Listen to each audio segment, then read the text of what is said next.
Shalom saudara dikasih dalam Tuhan. Bersyukur karena hari ini saya dapat kembali menyapa setiap umat Tuhan dimanapun Bapak Ibu Saudara berada melalui program Bible and Coffee.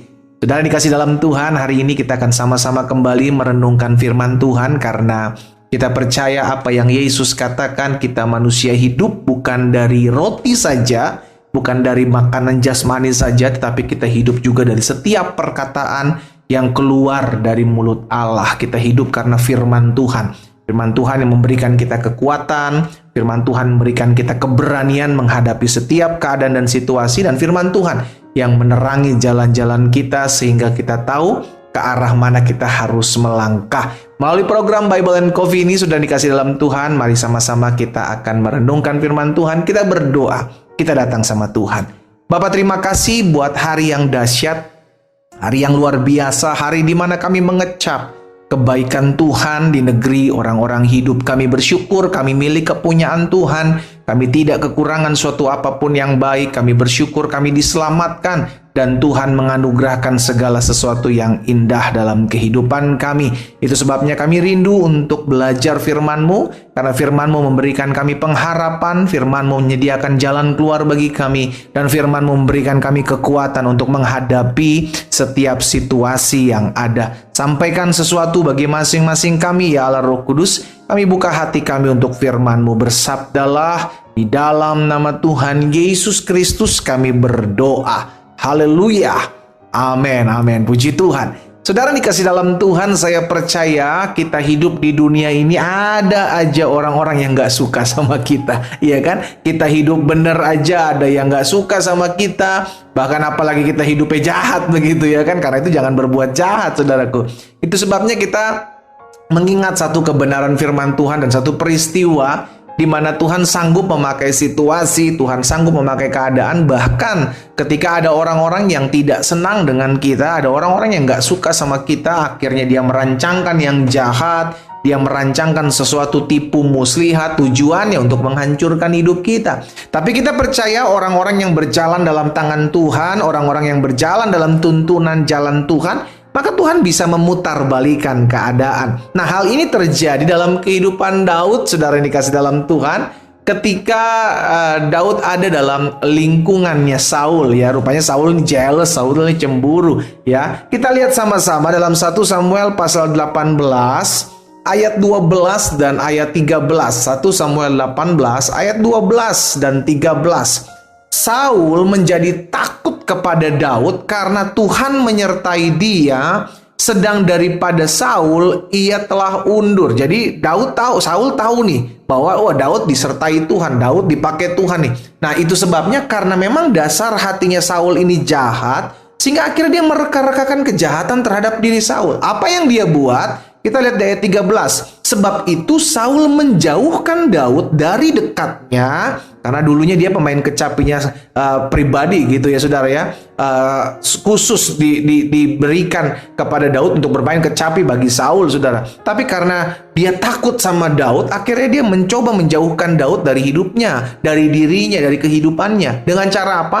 Dengan cara seperti ini. Saul menjauhkan Daud dari dekatnya dan mengangkat Daud menjadi kepala pasukan 1000. Bukan untuk mempromosikan, saudara. Tujuannya supaya apa? Supaya dalam peperangan dia gampang meninggal gitu kan. Gampang kena serangan gitu kan. Gampang kena panah kah, kena bunuh gitu, saudara. Sehingga ia berada di depan dalam segala kegerakan tentara. Jadi tujuannya memang jahat. Tujuannya bukan untuk mempromosikannya, tujuannya untuk apa? Untuk supaya nanti lawan-lawannya Daud ini, musuh-musuhnya bangsa Israel yang akan menghabisi Daud gitu. Tapi saudara tahu apa yang terjadi selanjutnya?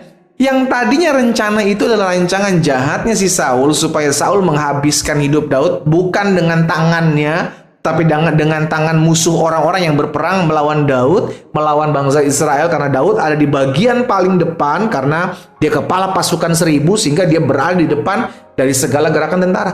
Tetapi ternyata Tuhan putar balik keadaan, saudara. Rancangan jahat si Saul Tuhan pakai menjadi promosi di tangannya Tuhan.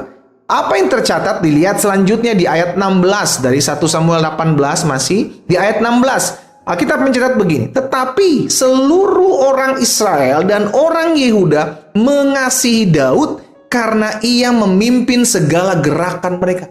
Jadi bukannya malah semakin jauh, ya kan, bukan semakin hancur hidup Daud, tetapi semakin banyak orang yang suka sama Daud, gitu. Karena Daud ada di lapangan, gitu kan, saudara. Jadi tentara-tentara lain jadi pada tahu gitu siapa Daud. Bahkan lebih ekstrim di ayat 30-nya. Masih dari 1 Samuel pasal 18. Apabila raja-raja orang Filistin maju berperang, setiap kali mereka maju berperang, maka Daud lebih berhasil dari semua pegawai Saul sehingga namanya sangat masyhur. Wow. Saudara, dalam hidup ini saya percaya betul ini yang akan terjadi dalam kehidupan orang benar di hadapan Tuhan. Sekalipun ada orang-orang yang gak suka sama kita, sekalipun ada orang-orang yang rancangkan yang jahat dalam hidup kita, Alkitab jelas mencatat selama engkau berpegang kepada Tuhan, selama engkau berpaut kepada Allah, tidak menyimpang ke kanan dan ke kiri, maka tangan Tuhan yang akan mempromosikan hidupmu. Engkau akan dibuatnya berhasil dan engkau akan beruntung. Katakan amin. Haleluya. Jadi nggak ada lagi yang perlu kita stres, takut, khawatirkan. Oh, tapi orang ini lebih kuat dari saya, uangnya lebih banyak, kenalannya lebih banyak. Saudara yang dikasih dalam Tuhan, kita hidup bergantung sama Tuhan. Kita percaya tangan Tuhan lebih kuat dari 1000 tangan manusia yang berusaha menjatuhkanmu. Kalau satu tangan Tuhan yang angkat hidup kita, maka kita akan angkat. Kita akan diangkat, kita akan dipromosikan. Itu sebabnya bagian kita nggak usah hancangkan yang jahat. Kita nggak usah balas. Karena pembalasan bukan bagian kita. Bagian kita lakukan apa yang baik buat semua orang. Untuk lawan kita membalas yang jahat dengan yang jahat, itu bukan urusan saudara dan saya. Ada urusan sorga yang turun tangan. Selama kita hidup benar, selama kita hidup tidak menyimpang dari firman Tuhan, engkau akan dibela oleh Tuhan. Sama-sama taruh tangan kanan kita di dada yuk. Sama-sama bilang sama saya pasti dibela oleh Tuhan. Amin. Asal engkau jangan jadi pelaku. Kalau kita jadi korban, kita dibela sama Tuhan. Tapi kalau kita jadi pelaku, kita nyusahin orang, kita hidup merancangkan yang jahat dalam hidup orang lain, oh, engkau akan berurusan dengan Tuhan, saudara. Jangan sampai kita jadi pelaku. Tak apa-apa jadi korban. It's okay. Kalau kita korban, pembelaan kita datangnya dari Tuhan. Tapi kalau kita pelaku, engkau akan berlawan, berurusan dengan tangan Tuhan yang kuat, yang akan menghancurkan hidup kita, yang menjadi orang-orang yang jahat. Karena itu hari ini saya ajak setiap kita umat Tuhan, cara khusus kita yang mengambil waktu merenungkan firman Tuhan sebelum kita memulai segala sesuatunya di hari ini. Melalui program Bible and Coffee ini saya ajak setiap kita umat Tuhan, ingat, manusia boleh saja mereka-rekakan yang jahat dalam hidup kita. Manusia boleh saja merancangkan segala sesuatu untuk menghancurkan, menjatuhkan hidup kita. Tapi selama hidup kita benar di hadapan Tuhan, selama kita tidak membalas yang jahat dengan yang jahat, selama kita tetap bergantung sama Tuhan, tangan Tuhan yang akan mengangkat hidupmu. Tangan Tuhan yang akan membuat hidupmu berhasil. Tangan Tuhan yang akan mempromosikan hidup. Kita berdoa, kita datang sama Tuhan. Bapa, kami bangga punya Allah seperti-Mu. Kami bersyukur karena kami tahu hidup kami milik Tuhan. Kami tidak takut menghadapi apapun dan siapapun, karena kami tahu peperangan ini akan dimenangkan oleh orang-orang yang mengandalkan Tuhan. Hari ini hamba menyerahkan umat-Mu satu persatu dimanapun mereka berada. Tuhan, hamba serahkan hidup mereka.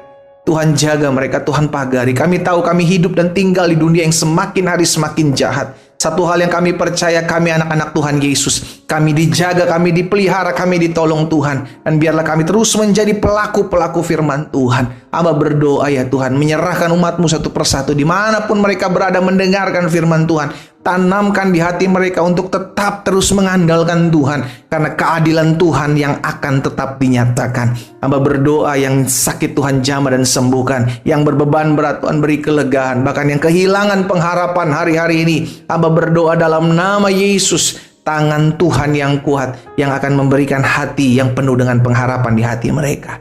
Terima kasih Bapa yang baik. Hamba menyerahkan umat-Mu satu persatu dalam tangan Allah yang kuat. Kami percaya tangan Tuhan yang akan menjadi penolong dan pembela hidup kami. Dalam nama Yesus Kristus Tuhan, hamba berdoa. Haleluya. Amin.